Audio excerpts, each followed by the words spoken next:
continues, not just for days, but for weeks, months, years. You cannot get rid of it. And the other continual feeling is the constant cold. Terrible cold. Sometimes I felt as if my blood circulation was slowing down. I was personally amazed at the power of endurance, because by all accounts I should have become seriously ill and died a long time ago.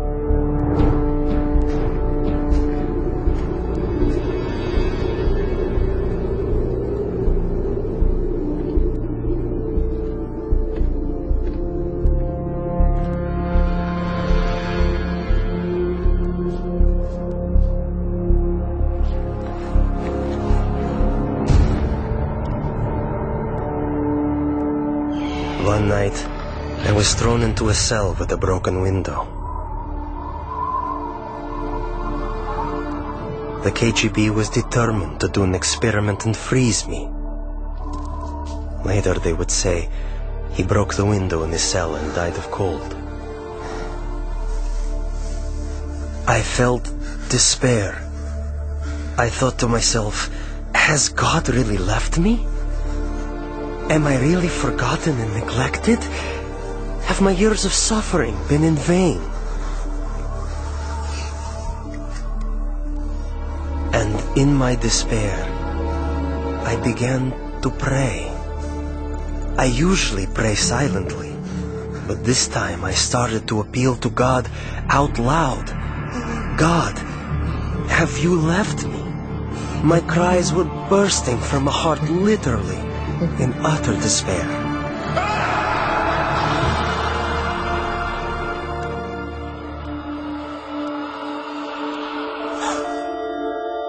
One night I had a dream. In my dream, I was told to pray for Alexander. I had no idea who Alexander was. But I told my church, and we began to pray for him.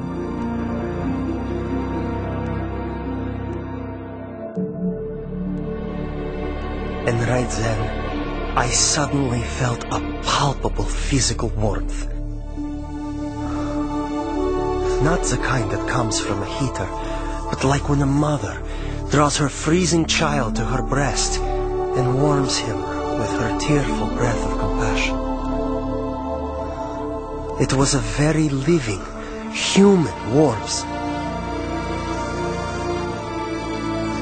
It penetrates you as if piercing you to the heart.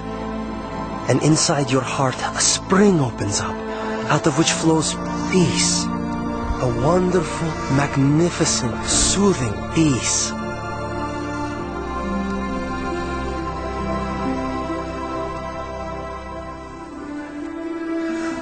I felt a very loving, brotherly touch. Someone's caring hand touching my shoulder. I actually felt it. And this gesture represented the words, "You are not alone. You are not abandoned. We are with you. We are sharing your suffering." This warmth was the energy God gave me to feel physically the heat of prayer with my own skin, my own being. As if the prayers converted the energy of love into the energy of warmth.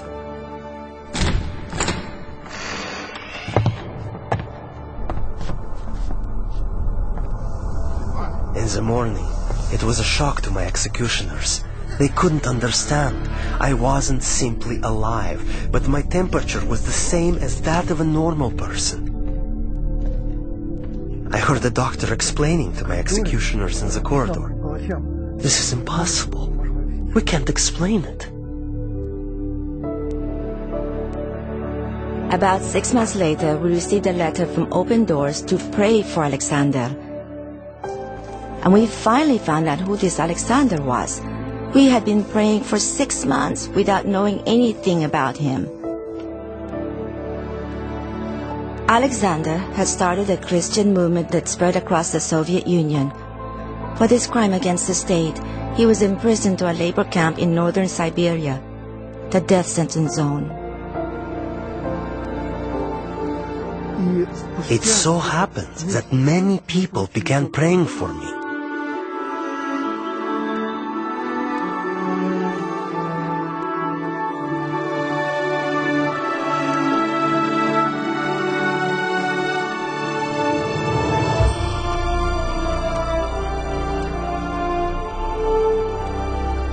And that was exactly when they released me. Prayer opened the prison doors, and as the gospel affirms, set the captives free.